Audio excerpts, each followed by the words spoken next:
राज्यर विभिन्न सहर में चलिब ई बस 400 ई बस गड़िबा नहीं घोषणा।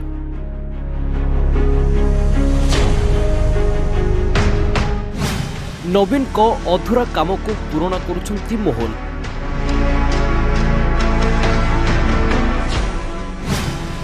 ओडिशा विधानसभा बजेट अधिवेशन आज आरंभ होईछि। आसंता काली 10:30 जाए गृह को मुलतवी रखा जायछि।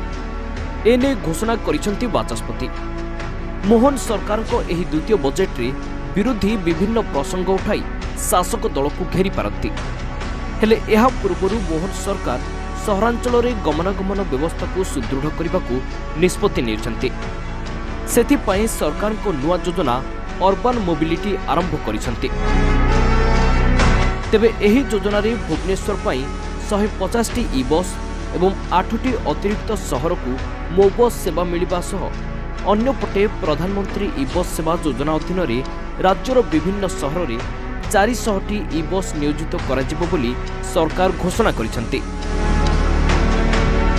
पूर्व सरकार मो बस योजना आरंभ करथिले आ गाँ को गाँ जोड़िबा पई लक्ष्मी बस रो शुभारंभ करथिले, जहा द्वारा लोक माने बहुत उपकृत हेउछंती आ निज गंतव्य स्थल को मध्य जिबाकू कौनसी असुविधा हेउ नाही। आहुरी एहाकू सहज करिबाकू लागि पड़िछंती मोहन सरकार। अधिक बस चलाइबाकू निष्पत्ति नेइछंती।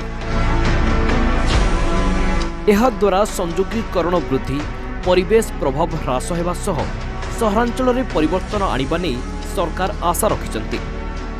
एहा सह संपूर्ण भावे महिलांक द्वारा परिचालित महिला स्वतंत्र बस भली पदक्षेप नियाजिबो।